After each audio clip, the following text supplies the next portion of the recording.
한국이라는 나라는 이미 오래전부터 각종 선진국들 사이에서도 의료체계 부분에 있어서는 가히 독보적이라고 할 정도로 상당히 세분화된 각종 의료기술들의 발전을 이루어 왔습니다.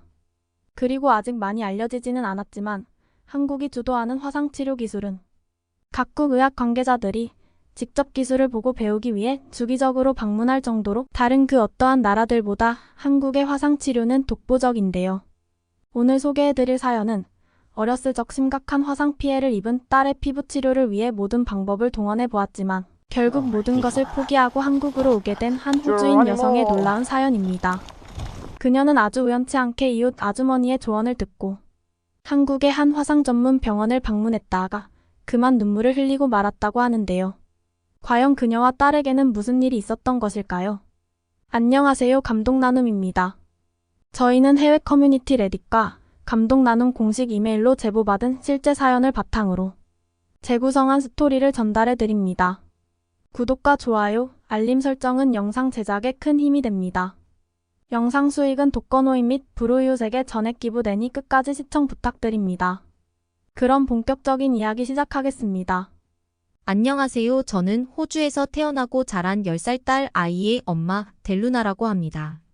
저에게는 정말 눈에 넣어도 아프지 않을 정도로 저만의 소중한 요정 딸 아이가 있는데요.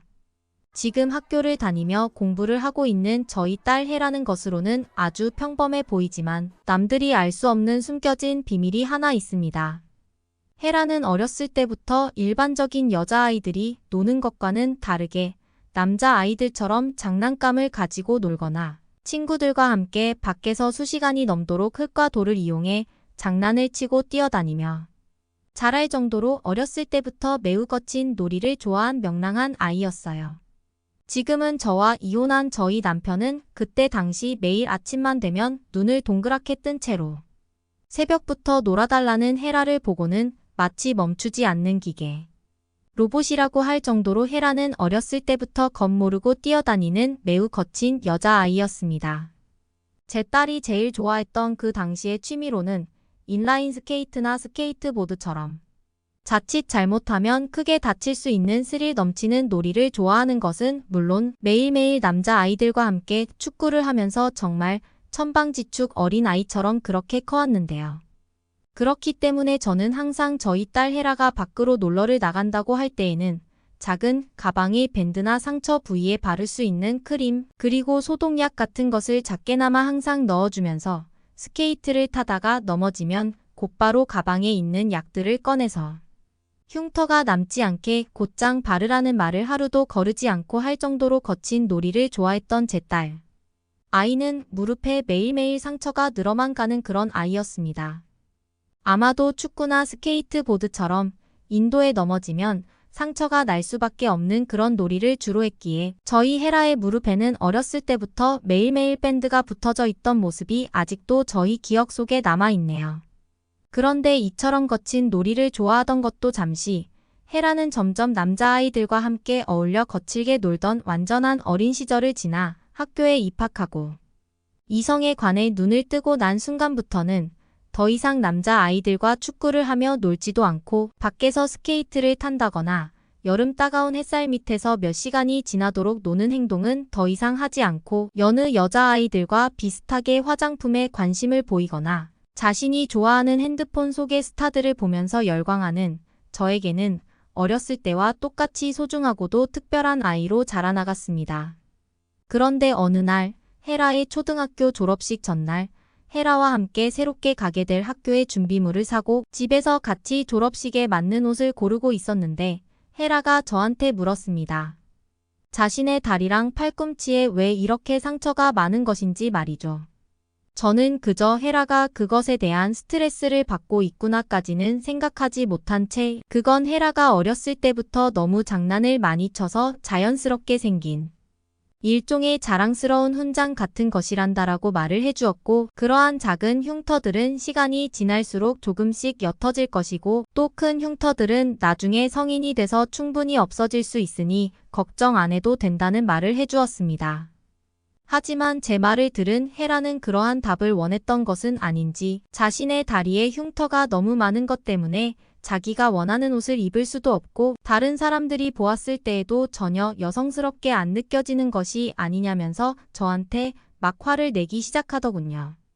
딸의 마음은 충분히 이해가 되는 것이었고 저 또한 한 여성으로서 헤라가 어떠한 부분에 있어서 속상한 마음이었는지 잘 알고 있었지만 그 당시에는 평범한 여자아이들에게 찾아오는 사춘기구나라는 생각을 한 채 그러한 흉터들과 내가 입고 싶은 옷을 입는 나를 위한 행동은 전혀 별개라는 것을 설명해 주었고 더 이상 몸에 있는 흉터에 얽매이지 않고 내가 하고 싶은 모든 것을 평범하게 다하면 된다는 말과 함께 저는 딸의 다리를 보고는 그렇게 흉터가 크지도 않으니 더 이상의 투정은 그만 부리라는 강한 어조로 대화를 마무리 지었습니다.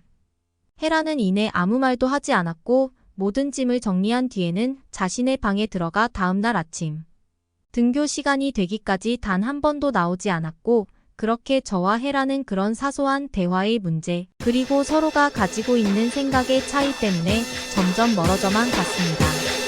그렇게 헤라가 새로운 등급의 학교에 가게 된 지 약 한 달의 시간이 지났을 때 저는 여느 때와 다름없이 회사에 출근해 평범한 일상의 업무들을 보고 있었는데 그날은 왜인지 모르게 일이 너무나 늦게 지연되며 저뿐만 아니라 회사팀 전체가 야근을 하게 되는 상황이 발생해 버렸어요.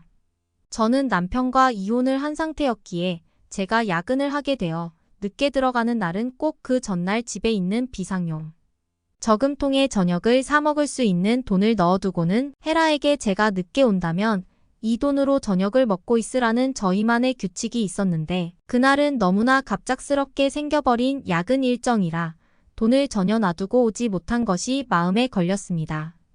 저는 헤라에게 야근으로 늦어질 것 같다는 말을 해주면서 혹시나 남아있는 용돈이 있다면 그것으로 저녁을 사 먹고 있으라는 짧은 문자를 헤라의 핸드폰에 남겨두었지만 헤라는 저의 야근이 모두 마무리될 때까지 아무런 답이 없더군요. 그렇게 저는 늦은 시간이 되어서야 집으로 돌아가고 있었는데 갑자기 제 핸드폰으로 전화가 왔습니다.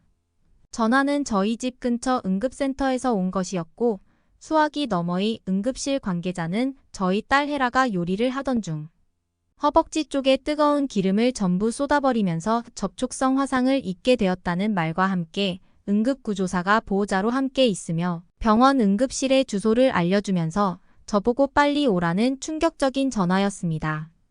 저는 아무것도 생각할 겨를 없이 응급실로 달려가기 시작했고 병원에 도착하자마자 헤라의 상태를 본 저는 눈물을 흘릴 수밖에 없었어요.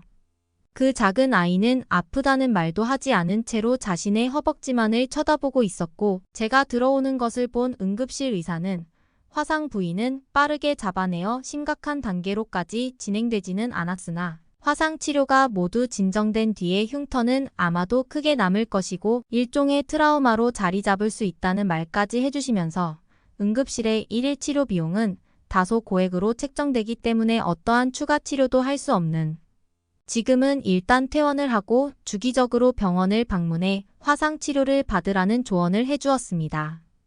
헤라는 저에게 너무나 배고파서 집에 있는 채소들로 요리를 하려고 했다가 화상을 입었다는 말을 해주면서 다른 날들과는 다르게 자신은 괜찮으니 걱정하지 말라는 듯한 의젓한 모습을 보여주었고 저는 이 상황이 저녁 비용을 놔두고 오지 않은 저의 실수 때문에 발생된 것 같아서 그저 눈물만 흘린 채 헤라를 꼭 안아주었습니다.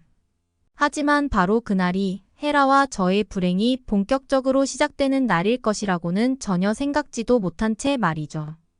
헤라는 점점 쾌활하고 명랑하게 지내오던 원래 모습과는 다르게 어째서인지 자꾸만 집 밖으로 나가려 하지 않았고 학교가 끝나고는 꼭 또래 친구들과 함께 번화가를 놀고 왔었는데 어느 날부터는 이러한 모든 외부 활동을 하지 않으면서 그저 집에서 시간을 보내는 날이 점점 길어져만 갔기 때문입니다. 헤라는 저에게 자신의 몸에 안 그래도 흉터가 많은 사람이라고 학교에서 놀림을 당하고 있는데 이제는 허벅지 부위에 크게 남아있는 화상의 흉터는 자기의 자존감을 계속 낮추고 있다면서 저에게 흉터를 없앨 수 있는 무슨 수라도 내보라면서 매일매일 화를 냈어요.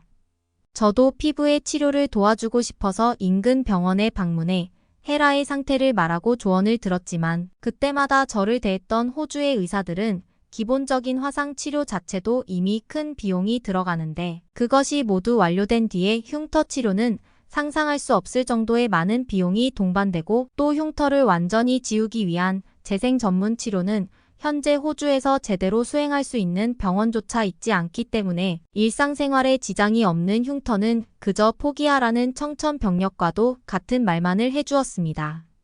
저 또한 처음 헤라의 응급실 치료 비용으로 엄청나게 많은 비용을 이미 사용한 상태였기 때문에 헤라의 흉터가 저 때문에 발생한 것 같은 좋지 않은 우울감과 제 딸을 슬프게 만들었다는 사실은 헤라뿐만이 아닌 저까지도 제 마음의 흉터를 점점 크게 만들어 나갔어요. 저는 제가 살고 있는 도시를 떠나 멀리 있는 병원에까지 헤라의 흉터를 지울 수 있는지 상담을 하고 다녔지만 그때마다 레이저를 이용한 재생치료의 말도 안 되는 비용은 저의 행동을 자꾸만 멈추게 만들었고 저는 점점 나쁜 엄마가 되는 것 같았습니다. 그리고 헤라는 이제 아예 학교마저 가지 않으려는 태도를 보이면서 이제는 매일 아침 헤라의 얼굴을 보기도 힘든 나날이 이어져 나갔어요. 그런데 어느 날 제가 살고 있던 주택 옆으로 한 한국인 가족이 이사를 오게 되었는데 처음으로 이사를 온 날 그 한국인 가족들은 저희 집으로 찾아와 한국의 전통 음식인 떡을 주면서 케이크와 비슷하니 한번 먹어보라는 말과 함께 앞으로 같은 동네 주민으로서 잘 지내자는 감사한 말을 해주었습니다. 그렇게 집과 회사에서도 힘든 상황을 겪고 있던 저는 그 한국인 가족들과 점점 친해지게 되었고 왜인지 모르게 놀아도 학교가 아닌 바로 집 옆에 한국인 가족들과는 그럭저럭 자연스럽게 지내면서 평소 한국에 관해 궁금했던 점을 그 가족들에게 물어보면서 한국인 가족들을 만나는 날에는 꼭 자기의 방문을 열고 직접 나와주었기에 저는 그 한국인 가족들에게 너무나 감사한 나날이 이어졌지. 그러던 어느 날 저는 옆집의 한국인 가족에게 헤라의 어려운 상황을 털어놓게 되었는데 제 상황을 가만히 듣고 있던 한국인 가족의 친구는 자신들이 조만간 한국의 명절을 보내기 위해 한국으로 돌아갈 것 같은데 그때 같이 한국에 있는 화상과 흉터의 전문 치료 병원을 가보는 것이 어떻겠냐는 조언을 해주었고 그렇게 저는 약 3주 뒤 회사에 오랜 시간을 보낼 수 있는 분기 휴가를 신청한 채 저희 딸 헤라 그리고 그 한국인 가족과 함께 인생 처음으로 한국에 가게 되었습니다. 밖으로 나오기 싫어했던 헤라는 흉터 치료를 위해 한국에 가는 것이라는 말을 해주니 조금 고민을 하는 듯 했지만 이내 무엇을 준비하면 되냐면서 무언가 기대감에 부푼 듯한 모습을 보이기도 했어요. 처음 도착한 한국은 제가 살던 호주와는 또 다른 매력을 가진 도시였고 저를 너무 설레게 만들어 주었지만 저는 딸의 흉터 상담을 목적으로 한국을 방문한 것이었기 때문에 이내 마음을 접고 그 한국인 가족과 곧바로 미리 알아놓은 흉터 전문 치료 병원으로 달려가기 시작했습니다.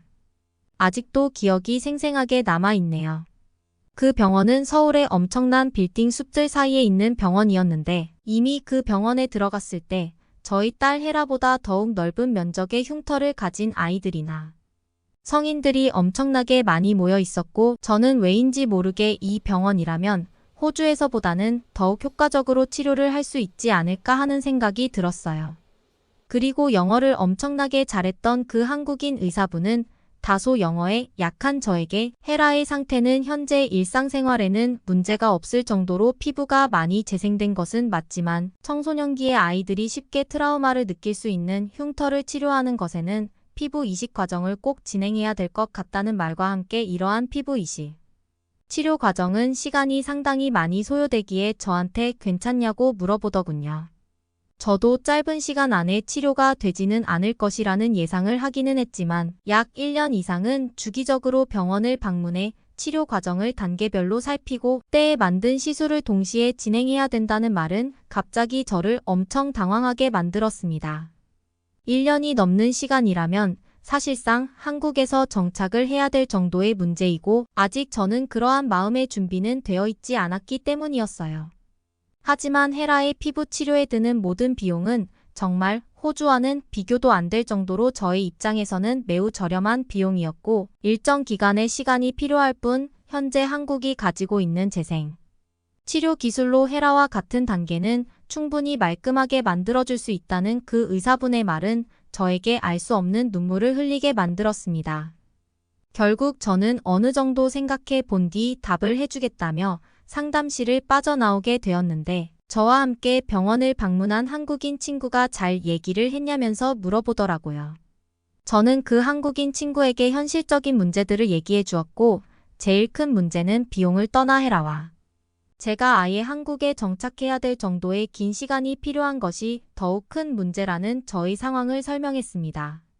그런데 갑자기 그 친구는 오히려 잘 됐다면서 자신이 알고 있는 친척이 여기 근처에 살고 있으니 엄청 짧은 시간은 아니겠지만 헤라가 치료 과정을 위해 주기적으로 한국을 방문하게 된다면 그 친척에게 헤라를 케어해 줄 수 있는지 물어보겠다는 말과 함께 혹시나 호주와 한국을 왔다 갔다 하는 비용적인 문제가 더욱 큰 걸림돌이 된다면 치료 과정 중에라도 헤라와 함께 지내줄 수 있는지 물어봐 주겠다면서 너무나 놀라운 말을 해주었어요. 그러면서 그 한국인 친구는 저한테 너무 부담을 가지지 않아도 된다면서 요즘 외국인들이 오히려 한국 사람들과 함께 지내면서 서로의 문화를 이해하고 서로의 언어나 영어를 배우는 것이 그 친척분들한테 더욱 큰 도움이 될 수 있을 거라는 너무나 고마운 말을 해주었고 그렇게 저는 한국인 가족과 친구의 감사한 도움을 받아 병원비를 결제하고 무사히 헤라의 치료 과정을 시작할 수 있었습니다. 저와 엄청나게 오랜 시간을 지켜본 친구는 아니지만 어느 날 우연히 저희 집 옆으로 이사와 저와 친구가 되어주며 자신의 일이 아닌 타인의 일에도 모든 수단과 방법을 가리지 않고 도와주는 그 한국인 친구의 모습은 아직도 잊을 수가 없을 정도로 너무나 감사한 마음 그리고 소중한 마음을 가지고 있어요. 결국 헤라는 1년 정도 한국에서 그 한국인 친구의 친척분들과 잠시 지내기로 하고 제가 몇 개월에 한 번씩 한국으로 찾아와 헤라의 상태를 살피기로 모든 대화를 마무리 지었고 그 친구의 친척분들도 절대 헤라를 슬프게는 만들지 않을 거라면서 그저 헤라는 마음 편안하게 치료에만 집중하면 된다는 말과 아주 가끔씩 호주어나 가르쳐주면 서로가 빚지는 것이 없는 거라면서 저한테 아무런 걱정하지 말고 주기적으로 영상통화도 자주 하겠다는 말을 해주었습니다. 그리고 그러한 시간을 보낸 지금은 1년이라는 시간이 훌쩍 넘어 헤라는 다시 저희 팔베개를 베고 잠이 들어 있습니다. 물론 헤라가 가지고 있던 허벅지의 큰 화상 흉터는 물론 다리에 있던 작은 상처의 흉터들까지도 그 서울의 병원에서는 모두 말끔히 치료해 주었습니다. 아마도 저희 옆집에 한국인 가족이 이사오지 않았거나 제가 한국이라는 나라에서 전문적인 흉터 치료를 받게 되지 못했다면 지금의 행복은 없었을 것 같네요. 지금에서야 한국이 뛰어난 의료기술을 가진 나라라는 것을 충분히 알고 있지만 그때의 저에게 그 한국인 의사는 제 모든 것이었을 정도로 저는 너무나 간절했기 때문입니다. 지구상에 한국이라는 나라가 있어서 저와 저희 딸 헤라의 행복이 지켜진 것 같아서 항상 한국에 감사한 마음뿐이네요. 어떻게 들으셨나요? 한국이 가지고 있는 수준 높은 흉터, 치료 기술과 한국 친구의 고마운 도움을 받아 가족의 행복을 지킨 감동적인 호주 여성의 사연이었습니다. 실제로 한국이 가지고 있는 레이저와 피부, 이식을 이용한 흉터 치료의 기술은 세계에서 독보적일 정도라는 평가를 받고 있을 정도인데요. 하지만 그 전에 아마도 우리 한국인이 가지고 있는 따뜻한 정과 남을 돕기 위한 관심이 없었다면 이번 같은 기적은 없었을지도 모르겠습니다. 나한테 외국인이라고 사기치지 마세요. 한 외국인이 식탁을 탕탕 두드리며 한국인 사장에게 화를 내고 있습니다. 식당에 있던 모든 사람이 놀라 외국인을 쳐다보는데요. 한국인 사장은 정중하지만 침착하게 무엇이 문제인지 물어봅니다. 그러자 외국인은 격하게 자신의 불만을 말하는데요. 외국인의 말을 들은 한국인 사장은 갑자기 빙그레 웃습니다. 손님이 화를 터뜨리고 있는데 갑자기 웃다니 사장은 대체 무슨 생각인 걸까요? 안녕하세요. 저는 이스라엘인 리아라고 합니다. 저는 얼마 전 한국에 파견 근무를 갔다가 다시 이스라엘로 돌아왔는데요. 저는 한국에서 좋은 추억도 많이 쌓았지만 처음에 큰 오해로 굉장히 부끄러운 짓을 저지른 적이 있습니다. 바로 착하고 인심 좋은 한국인 사장님을 오해한 일입니다. 저는 그 당시 앞뒤 가리지 않고 굉장히 감정적으로 행동했는데 변명을 해보자면 저는 베트남인 사기꾼에게 당한 경험 때문에 트라우마가 생겼었습니다.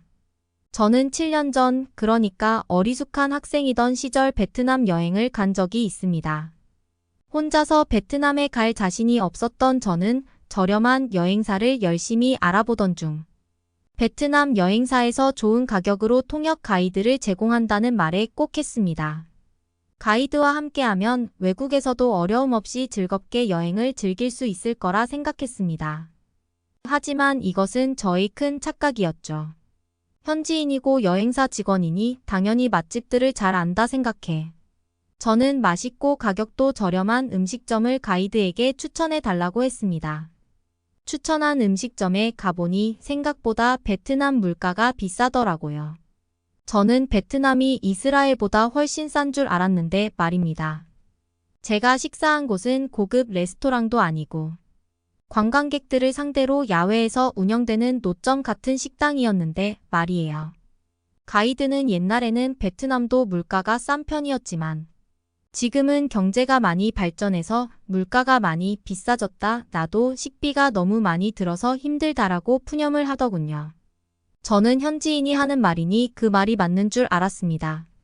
그러나 여행 이틀째 저는 슬슬 뭔가 이상함을 느꼈죠.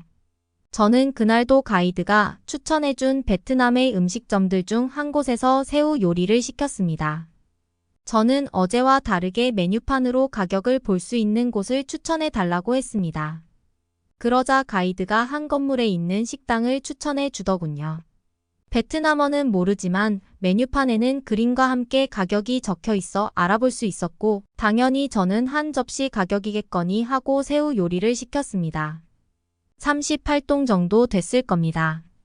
한국 돈으로 치면 약 7,000원 정도 된다고 보시면 됩니다.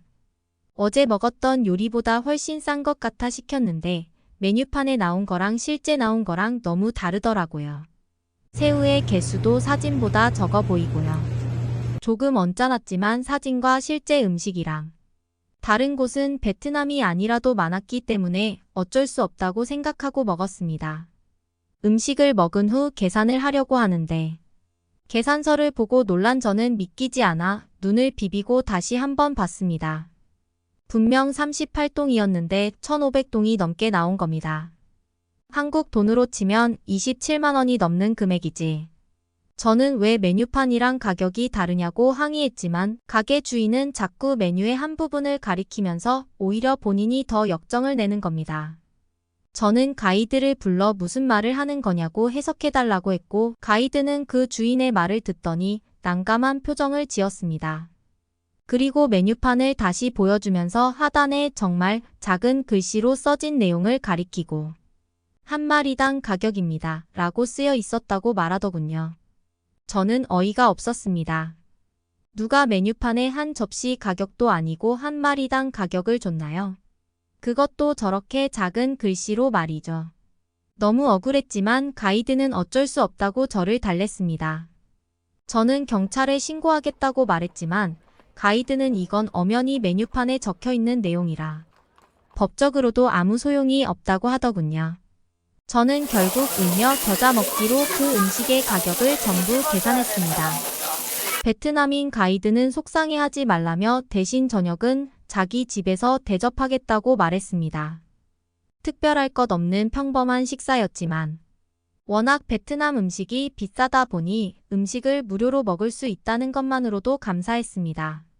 그 베트남인 가이드가 정말 착하다고 생각했죠. 그렇게 2박 3일 날의 일정을 끝내고 저는 이스라엘로 돌아갔습니다. 그리고 몇 달 뒤 저는 학교 후 베트남의 바가지 논란에 대한 기사를 읽고 있었는데요. 그런데 기사를 읽으면 읽을수록 뭔가 이상했습니다. 바가지를 씌운 식당이 왠지 제가 갔던 식당 같다는 생각이 들더군요. 치킨 요리의 가격, 식당의 위치, 요리의 종류까지 모두 일치했고 피해자가 겪었던 일도 저랑 똑같았습니다. 시에서 조사한 내용에 따르면 관광객들을 상대로 사기를 치던 이 음식점은 메뉴판이 2개였다고 합니다. 현재인 메뉴판과 관광객용 메뉴판을 다르게 만든 것이죠. 똑같은 새우 요리라도 현지인에게는 한 접시에 38동, 관광객에게는 한 마리에 38동으로 팔았습니다. 하지만 충격적인 내용은 여기서 끝나지 않았습니다. 바로 공범이 있었던 것이죠. 여행사는 현지인 가이드를 이용해 맛있는 식당을 추천해 주겠다고 한 뒤 바가지를 씌우는 식당들로 유도했고, 일이 성공하면 세금을 받고 있었다고 합니다. 저는 순간 손이 부들부들 떨렸습니다. 저는 아닐 거야, 절대 아닐 거야 하는 마음과 함께 여행사에 문의를 해보려고 했습니다. 그런데 여행사는 제가 여러 번 전화를 걸어도 받지 않았고 홈페이지도 없어져 있었습니다. 저는 그제야 제가 그 베트남인 가이드한테 완전히 속았다는 것을 인정했습니다. 기사를 좀 더 검색해 본 결과 처벌받은 여행사는 제가 이용한 그 여행사가 맞더군요. 저는 다시는 여행사를 믿지 않겠다고 마음먹었고 인간에 대한 불신이 강해졌습니다. 그리고 세월이 흘러 저는 또 아시아의 다른 나라에 가게 되었습니다. 바로 한국이죠. 학교를 졸업한 저는 회사원이 됐는데요. 저희 회사는 한국 지사를 세울 준비를 하고 있었기 때문에 저보고 해외에 파견을 갔으면 좋겠다고 넌지시 계속 어필해 오더군요. 그리고 파견을 다녀오고 나면 좋은 대우와 승진은 보장되어 있을 거라고 유혹해 왔습니다. 회사에 인정받고 싶은 욕구가 강했던 저는 거절할 이유가 없다고 생각했습니다. 저의 확고한 의사를 듣자 회사에서는 내년 예정이라며 그때까지 주변 정리 잘하고 준비할 거 있으면 미리 준비하라고 말하더군요. 베트남 때문에 트라우마가 생긴 저는 다시는 저번처럼 당하지 않기 위해 이 악물고 한국어를 공부했습니다. 저는 제가 언어를 아예 몰랐기 때문에 이런 일을 당했다 생각했거든요. 공부한 기간은 고작 5개월 정도였지만 한국인 선생님하고 매일 1시간씩 화상으로 공부하는 시간을 공부했죠. 물론 아직도 모르는 한국어 단어가 많았지만 그래서 짧은 문장으로라도 저희 주장을 밝힐 수 있는 수준은 되었습니다. 저는 선생님에게 가게 주인이 손님한테 터무니없는 값을 지불하게 하는 걸 한국어로 뭐라고 하냐고 물어봤고 한국어 선생님은 바가지라는 단어를 알려주더군요. 저는 다른 건 몰라도 바가지 씌우지 마세요 라는 말은 확실히 배웠습니다. 그리고 마침내 대한민국 인천공항에 도착한 저는 바로 버스를 타고 서울로 향했는데요. 원래대로라면 공항에 마중 나온 직원이 있어야 했지만 공항에 오는 중 가벼운 접촉 사고를 당했다고 메신저로 연락이 오더군요. 저는 괜찮다고 말하며 저 스스로 찾아갈 수 있으며 잘 해결되길 바란다고 말했습니다. 직원이 알려준 대로 공항 버스를 타고 서울에 도착한 저는 택시를 타고 회사에서 마련해준 집에 제 짐을 내려놓았습니다. 짐을 내려놓고 정리하다 보니 배가 출출했습니다. 저는 바깥으로 나가 근처 음식점에 들어갔는데요. 그 당시 저는 음식점에서 훈제 오리고기 정식이라는 메뉴를 시켰는데 이미 베트남 때문에 불신이 생긴 저는 점원에게 물어봤습니다. 고기 하나가 18,000원인 거 아니죠? 여기 하나가 18,000원인 거 맞아요. 거기 하나가 18,000원이냐고요. 설마 우리 고기 한정 가격을 말씀하시는 건가요? 정원은 황당하다는 듯이 말했지만 저는 거듭해서 물어봤고 정확하게 한 접시의 가격이란 확답을 받았습니다. 저는 이번에는 사기꾼들한테 안 당하겠지 하고 안도의 한숨을 쉬었습니다. 그런데 좀 이상한 겁니다. 분명 오리고기 한 접시가 나온다고 했는데 갑자기 오리고기가 아닌 다른 메뉴들도 엄청 나오는 겁니다. 무료상에 차려진 접시만 12접시였습니다. 저는 혹시 점원이 착각했나 싶어 이 요리들은 제가 시킨 게 아니라고 정중하게 말했습니다. 하지만 점원은 훈제 오리고기 정식을 시키신 게 아니냐고 물어보셨고 저는 맞다고 했습니다. 그럼 맞네요. 잘못 드린 게 아닌 것 같습니다. 그 말을 듣자 저는 혼란스러웠지만 이내 곧 분노가 치솟아 올랐습니다. 이 사람들이 저한테 방아지를 씌우려고 일부러 많은 음식을 내줬구나 라는 생각이 들었죠. 저는 아시아 사람들을 바가지 씌우는 수법이 보통이 아니라고 혀를 내둘렀습니다. 한 마리당 가격으로 바가지 씌우는 게 통하지 않으니 시키지도 않은 음식을 내줘서 일부러 비싼 가격을 치르게 만들려는 듯 했습니다. 저는 당장 사장을 불러오라고 말했고 사장이 저에게 달려와 무슨 일이냐고 물었습니다. 저는 사장에게 불쾌감을 드러내며 당신이 속이려고 해도 아무 소용이 없을 거다라고 말했습니다. 사장은 뭔가 오해가 있는 것 같다면서 어떤 부분이 불편하셨냐고 묻더군요. 바가지를 세워놓고 태어난 자태에 기가 찬 저는 소리를 지르면서 따졌습니다. 내가 주문하지 않은 음식이 있어요. 바가지 씌우지 마세요. 그런데 사장은 저희 말을 듣더니 빙그레 웃는 겁니다. 저는 이 사람이 미쳤나 어쩜 사람이 들키고도 저렇게 뻔뻔한가 싶었습니다. 하지만 그 다음 사장의 말을 듣고 저는 깜짝 놀랐습니다. 이건 반찬입니다. 돈을 내시는 음식이 아니에요. 이 반찬들은 원래 그 메뉴를 시키시면 무료로 나오는 거예요. 사장은 혹시라도 제가 못 알아들을까 봐 반찬을 가리키며 영어로 노머니 프리푸드라고 말하며 거듭 말해줬습니다. 무료라는 말을 듣고 저는 순간 당황해서 아무 말도 못했습니다. 저는 반찬 가격을 따로 내지 않아도 된다는 것을 이해하고 사장과 점원에게 정중하게 사과했습니다. 사장은 외국인이니 충분히 착각할 수 있다고 말했죠. 그 뒤로 한국에서 계속 지낸 저는 한국은 한식을 시키며 메인 메뉴와 반찬을 주는 경우가 많다는 걸 알게 되었고, 특히 정식이라는 요리는 메인 메뉴와 많은 반찬을 내는 요리라고 하는 걸 배우게 되었습니다. 나름 한국어를 열심히 공부했다고 했는데 정식이라는 단어도 몰라 생긴 불상사에 저는 너무 부끄러웠습니다. 저는 미안한 마음에 그 한식집을 자주 찾아가곤 했는데 정말 놀라운 게 메인 메뉴가 아닌 반찬들은 리필이 가능하다며 더 먹을 수 있는 게 충격이었습니다. 같은 아시아인인데 베트남인은 남을 등쳐먹으려고 하고 한국인은 넉넉한 인심이 있는 게 어쩜 이렇게 다를까 싶었습니다. 여러분은 저처럼 실수하지 말고 조심하시길 바랍니다. 베트남인에 대한 트라우마로 한국인까지 오해했던 외국인의 사연 어떻게 보셨나요? 오늘의 이야기는 여기까지입니다. 응원이나 남기고 싶은 말이 있으시면 댓글로 남겨주세요. 사연자분께 전달해 드리겠습니다. 저희 감동의 모든 것은 실제 사연 제보를 받고 있습니다. 채택되신 분께는 선물도 드리고 있습니다. 저희의 사연이 여러분의 하루의 작은 힘이 될 수 있었으면 좋겠습니다. 지금까지 한국의 감동 이야기를 나누는 감동의 모든 것이었습니다. 구독과 좋아요를 눌러주시면 영상 제작에 큰 힘이 됩니다. 감동적인 사연을 주변 사람들에게 공유하고 함께 이야기 나눠보세요. 끝까지 시청해주셔서 감사합니다. 더욱더 좋은 영상으로 찾아뵙겠습니다.